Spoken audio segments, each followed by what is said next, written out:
पहले से ज्यादा कंट्रोवर्शियल हो गया है हिमांशी और आसिम का ब्रेकअप। जहां पारस छाबड़ा के पॉडकास्ट में हिमांशी खुराना ने ये कह दिया था कि आसिम के साथ उनका रिश्ता एक अनहेल्दी रिलेशनशिप था। उन्हें थायराइड हो गया था, उनके बालों में से स्मेल आने लगी थी, उनका वेट बढ़ गया था और न जाने क्या क्या। तो अब इसी बीच आसिम रियाज ने हिमांशी खुराना को करारा जवाब दे डाला है। आसिम ने हिमांशी खुराना के इस स्टेटमेंट पर उन्हें करारी लताड़ लगाते हुए कहा, वो मैं था जिसने तुम्हें फिटनेस की तरफ पुश किया, जो तुम्हें हमेशा कहता था कि शेप में आ जाओ। सब जानते थे कि जब तुम मुझसे मिली थी तो तुम कैसी लगती थी। और प्लीज रिलीजन को हथियार की तरह इस्तेमाल करना बंद करो। मैंने कभी भी किसी को उसका धर्म बदलने के लिए नहीं कहा है।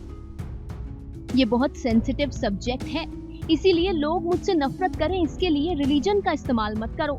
ये बहुत इमैच्योर है और ये दिखाता है कि तुम अटेंशन के लिए किस हद तक जा सकती हो। रही बात मेरे करियर की, तो मेरा करियर बनाने के लिए मुझे किसी की जरूरत नहीं, ना ही किसी ने मेरे करियर में कोई भी कंट्रीब्यूशन दिया है। और पैसा किसके पास कम है ये बैंक स्टेटमेंट्स बता देंगे, लेकिन पैसा कभी भी कैरेक्टर का मेजरमेंट था ही नहीं। कैरेक्टर वो होता है कि आप कितना गिर सकते हो, डेस्परेट हो सकते हो अटेंशन के लिए, व्यूज के लिए।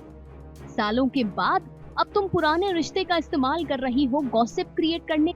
तो वहीं पारस छाबड़ा को आसिम रियाज ने कहा, और वो आदमी जो लटकी हुई तोंद लेकर सुअर की तरह गॉसिप को अपना प्रोफेशन बनाकर बैठा है, उससे मैं बहुत इज्जत कहूंगा कि भाई दूसरों की जिंदगियों को डिस्कस करने से ज्यादा समय जिम में बिता।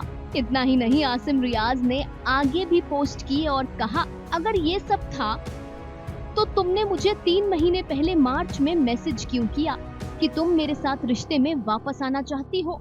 चिंता मत करो, मेरे पास अभी भी सारे मैसेजेस और स्क्रीनशॉट पड़े हैं, और अगर जरूरत पड़ी तो मैं नेक्स्ट टाइम उन्हें पोस्ट भी कर दूंगा।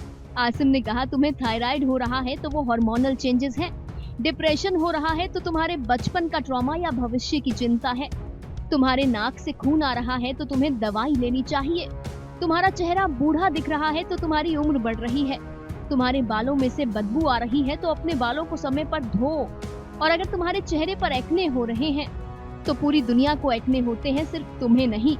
ये कहकर आसिम ने हिमांशी और पारस दोनों को ही आड़े हाथों ले लिया। जी हाँ, आसिम रियाज चुप नहीं रहे, बल्कि हर बात का जवाब दे डाला। Final cut news desk.